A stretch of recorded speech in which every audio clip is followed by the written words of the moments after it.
Have you ever picked your nose and thought, can my stomach have boogers too? Of course you have. And the answer is yes, kinda. Sometimes the food you eat doesn't pass through your body. Instead, it forms this clump of plants and meat and acid that your body can't break down. Over time, as you constantly stuff your face, it collects food and grows until it blocks some part of your digestive system. Blockages can happen in the stomach, the small intestines, and even the large intestines. Strangely, this large intestine blockage happens a lot in people who believe that the earth is flat. That's why they're so full of shit. The name for these clumps is Bezors. Wait, isn't that guy who started Amazon? No, that's Jeff Bezos. But this video is not about human Bezors. It's about Bezors that came from oxen and why people went crazy over them. They were super expensive and belonged to the rich. Money can't buy happiness, but it can buy things that cost a lot of money. The ox Bezor market saw peak demand in the Heian period. People thought it was some magical thing. Buddhist monks used it in all kinds of rituals. It came in yellow lump form, and the monk would mix it into water. The magic juju of the Bezor and the monkish powers of the monk turned the regular Bezor water into magical Bezor water. It could then be rubbed on someone's body, used like ink to draw a magical seal, or you could even drink it. Monks created talismans by using the yellow water to draw seals and write spells. They made talismans that did all kinds of things, like warding off evil, making people live longer, helping women find husbands, fighting disease, all kinds of things to help people donate more money to the temple. These seals were supposed to fight epidemics, but mostly people used Bezor for baby-related stuff, for all parts of the baby-making process. A woman who wanted to get pregnant could wear a talisman that boosted the chances of her belly inflating. There were a bunch of ways to help the delivery go smoothly. To help royal consorts give birth, they had this method. Dissolve the Bezor in water. Use the Bezor water to massage the mother's stomach and to lubricate the cave in her southern province, and then have the mother drink it. All the while, Buddhist monks should be chanting spells and mantras. This is a womb seal. Stamp this seal with Bezor ink above and below the mother's heart if she's having a hard delivery. This seal was also used in this weird ritual. If a monk did a bad thing, if he violated a Buddhist law like eating meat or going to a brothel without inviting his master, or something serious like that, he was supposed to stamp the womb seal on a piece of paper and eat it. He only needed to eat 100,000 of those, and it would have cleansed him of the violation. I don't know if anyone actually did this ritual, but if someone did, at least he would have been rich, because he would have probably created a Bezor of his own. Swallowing a seal during childbirth was also something mothers did. Another practice was to write Buddhist scripture using Bezor water on a white silk cloth and have the mother wear it while delivering.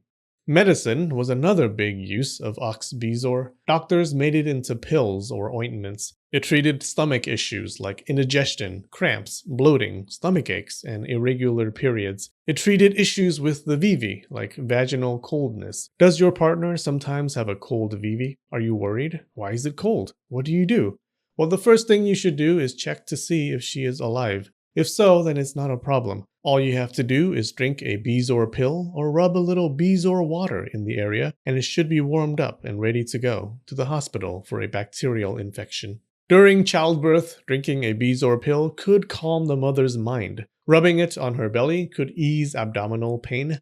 Rubbing it on her vivi was supposed to disinfect it because it could tear and bleed during the delivery. Before the first breastfeeding, there were a lot of things you had to do to make sure it was successful, including placing a Bezor pill in the baby's mouth for it to suck on. It was supposed to be good for the baby's liver and gallbladder, and supposed to prevent bad smells and stomach burns.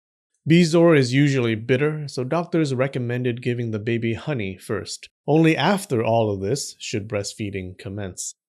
So, how do you acquire a Bezor? It's pretty easy. You just wait for an ox to die, then dig inside its digestive system. Most of the time you won't find one, but once in a while you will hit gold. It's the same procedure for human Bezors. Sadly, you didn't know from the outside which ox is hiding a precious Bezor, but they had a solution for this called making shit up. One idea was that an ox with a bezoar had a glossier hide and red eyes. Another idea was that when an ox developed a bezoar, it would cry and growl, so it was a good idea to watch for oxen making loud noises. Once extracted, they left the bezoar to dry in a dark place for 100 days. A medical text said that bezoars came in 3 shapes. Loose bezoar was small, like beans or seeds. Mellow bezoar was creamy, like egg yolk, and was found in the liver and gallbladder. And round bezoar looked like a big lump, also found in the liver or gallbladder. Once in a blue moon, an ox would scream and moan, and people would be like, what's going on with it? And eventually they would behold a rare and magical sight. With one last grunt, the ox would poop out a bezoar. This type of bezoar was the rarest and most potent, straight from the butt of a live ox, much more potent than your common kind found in dead oxen. Like how a baby delivered without the mother dying is more blessed, a bezoar is more blessed when it's delivered without the ox dying. It was called living yellow. People associated the color yellow with a life-giving force.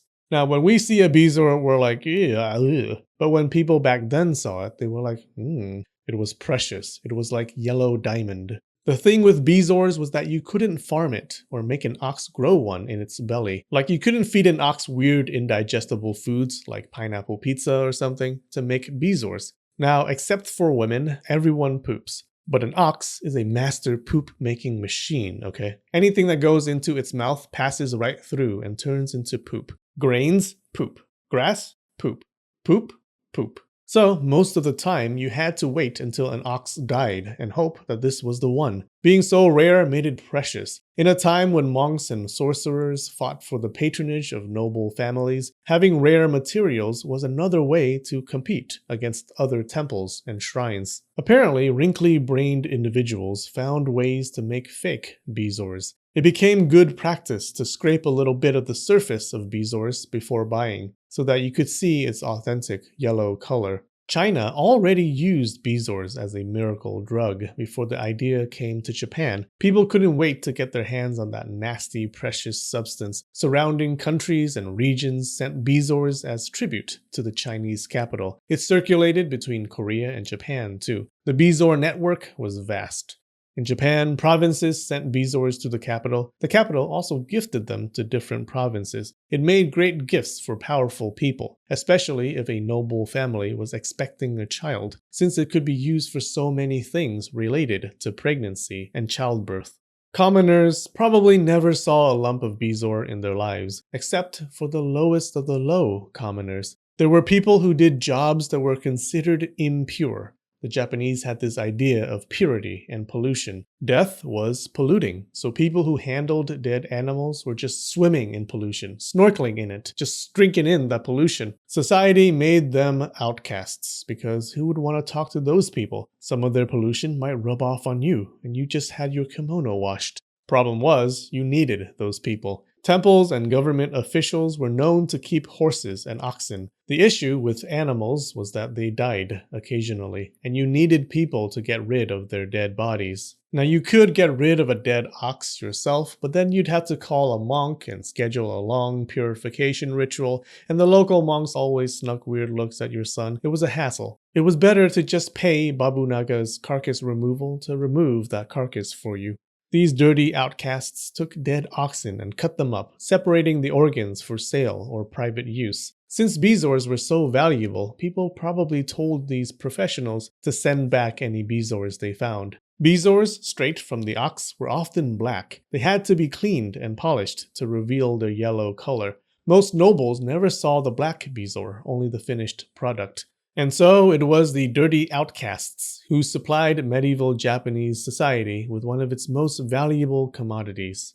For more Japanese history videos, check these out. Okay, we have some new patrons on Patreon. QC Green, Adel Sindis1, Mora Burns, and Victoria. Thanks so much, you guys. Alright, I love you, and spread the knowledge.